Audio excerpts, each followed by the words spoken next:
Hello दोस्तों, स्वागत है आपका इस नई वीडियो में। दोस्तों, आज हम राष्ट्रीय अनुसूचित जाति आयोग टॉपिक को लेकर के आपके समक्ष उपस्थित हुए हैं।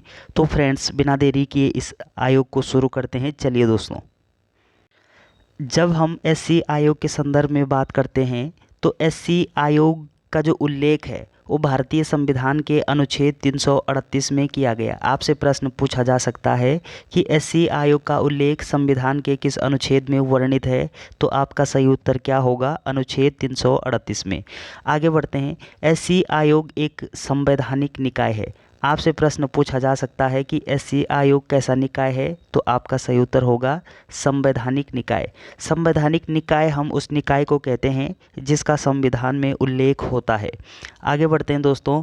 संयुक्त सबसे पहले होता क्या है कि संयुक्त यानी 1978 में, ध्यान दीजिएगा, सबसे पहले 1978 में क्या किया गया है कि संयुक्त रूप से एससी व एसटी वर्ग के लिए एक संयुक्त आयोग बनाया गया है जिसको हम संयुक्त एससी एसटी आयोग के नाम से जानते हैं।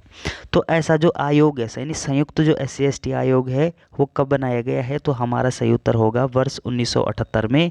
और आगे चलकर क्या होता है कि संविधान में 89वां क्रम का संविधान में संशोधन होता है 2003 में, और ऐसा निर्णय लिया जाता है कि ये जो संयुक्त एससी एसटी आयोग है, इस संयुक्त एससी एसटी आयोग को एक अलग अलग आयोग में विभाजित करने का जो निर्णय है, यानी एससी वर्ग के लिए एक अलग से आयोग और एसटी वर्ग के लिए अलग से आयोग गठित किया जाएगा। यानी ऐसा जो निर्णय है वो कब किया गया है? तो हमारा उत्तर होगा 2003 में। संविधान में एक 89वां क्रम का संविधान संशोधन होता है और निर्णय लिया गया है कि हम क्या करेंगे कि एक एससी वर्ग के लिए एक अलग से आयोग गठित करेंगे और एक एसटी वर्ग के लिए अलग से आयोग गठित करेंगे। अब फाइनली अंततः होता क्या है कि 19 फरवरी 2004 को ये जो संयुक्त एससी एसटी आयोग है, उस संयुक्त एससी एसटी आयोग को दो अलग अलग आयोगों में गठित किया गए हैं। एक एससी वर्ग के लिए एससी आयोग और एसटी वर्ग के लिए एसटी आयोग। कब किया गया है गठन? तो 19 फरवरी 2004 को। चलिए दोस्तों, आगे बढ़ते हैं। जब हम इस एससी आयोग की संरचना के संदर्भ में बात करते हैं तो यहाँ पे इस एससी आयोग में कुल कितने सदस्य होते हैं? 5 सदस्य। अब कुल होते हैं यहाँ पे 5 सदस्य। इन 5 सदस्यों में से एक तो होता है अध्यक्ष, एक होता है उपाध्यक्ष और 3 होते हैं इसमें सदस्य।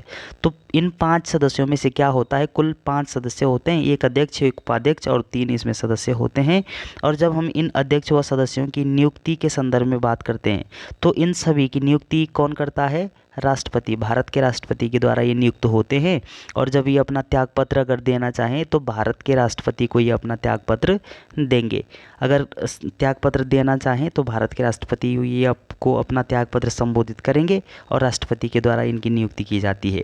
सामान्यतः अगर हम इनके कार्यकाल के संदर्भ में बात करते हैं तो सामान्य रूप से इनका जो कार्यकाल है वो कितना होता है? 3 वर्ष। ध्यान दीजिएगा, 3 वर्ष के लिए ये नियुक्त होते हैं। नियुक्ति कौन करता है? राष्ट्रपति। त्यागपत्र अगर ये देना चाहें तो किसको देंगे? राष्ट्रपति को। अब होता क्या है कि ये जो एससी आयोग है ये एक साल में यानी प्रत्येक वर्ष क्या करता है? एक रिपोर्ट तैयार करता है जिसको हम क्या बोलते हैं? वार्षिक प्रतिवेदन।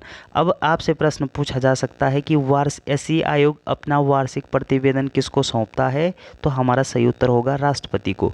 एक वर्ष में एक रिपोर्ट तैयार करते हैं और उस वार्षिक रिपोर्ट को ये राष्ट्रपति के समक्ष प्रस्तुत करते हैं। तो चलिए आगे बढ़ते हैं। अब ये जो संयुक्त एससी एसटी आयोग 1978 में बनाया गया था, ध्यान होगा आपको, सबसे पहले कब बनाया गया था? 1978 में। संयुक्त दोनों वर्गों के लिए, एससी वर्ग के लिए भी और एसटी वर्ग के लिए एक आयोग गठित किया गया था 1978 में। अब इसके जो अध्यक्ष थे 1978 में, वो प्रथम अध्यक्ष कौन थे? तो हमारा सही उत्तर होगा रामधन सिंह जी जो है वो संयुक्त एससी एसटी आयोग के प्रथम अध्यक्ष बनाए गए थे।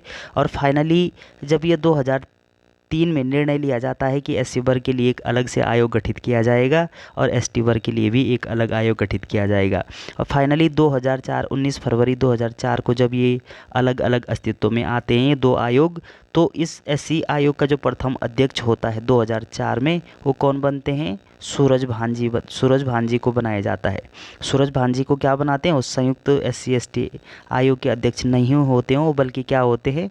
वो इस जो अलग से आयोग बनाया गया है एससी आयोग, उसके प्रथम अध्यक्ष होते हैं। कौन? सूरज भान।